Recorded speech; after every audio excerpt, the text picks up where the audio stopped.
पाकिस्तान और IMF के दरमियान मुज़ाकरात जारी हैं। जरा ये बताते हैं कि फेडरल बोर्ड ऑफ रेवेन्यू ने टैक्स शॉर्टफॉल के बारे में ब्रीफिंग देते हुए कहा कि महंगाई और दरामदात में कमी की वजह से टैक्स शॉर्टफॉल आया। रवा माली साल के पहले 4 माह टैक्स वसूली हदफ से 190 अरब रुपए कम हुए। IMF टीम ने दौरान मुज़ाकरात सख्त सवालात किए। मजीद अहवाल जानेंगे हम डॉन न्यूज़ के रिपोर्टर सनाउल्लाह खान से। सनाउल्लाह खान, बताइएगा क्या क्या अहदाफ दिए गए?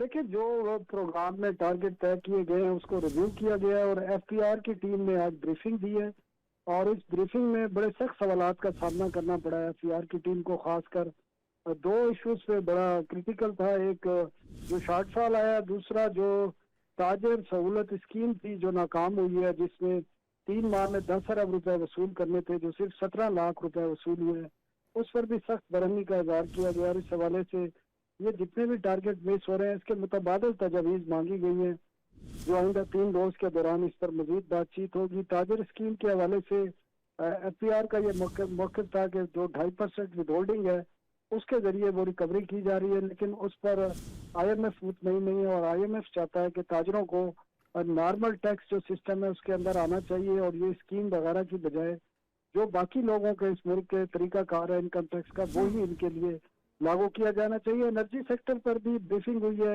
और खासकर IMF परेशान है जो सोलर की वजह से बिजली की डिमांड मुल्क में माहाना 8 से 10% कम हो रही है, उसके मुतबादिल रास्ता तलाश करने पर बातचीत की गई है।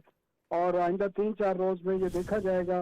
हुकूमत को कहा गया है कि नेट मीटरिंग जो सोलराइजेशन के जरिए हो रही है उसको कंट्रोल करने के और उसकी हौसला शिकनी करने के हवाले से इकदाम सामने लाए जाएं, जिसमें नेट मीटरिंग के रूल्स चेंज करने हैं, उस पर टैक्सेशन आयद करनी है। तो इस किस्म के इकदाम आएंगे जिससे मुल्क में बिजली की जो डिमांड है वो कम होने की बजाय बढ़े, ताकि जो कैपेसिटी पेमेंट के मामले हैं और दीगर मामला हैं वो हल हो सके। अब ये बातचीत का जो अमल है 15 नवंबर तक जारी रहेगा। जी, जी, बहुत शुक्रिया सनाउल्लाह खान।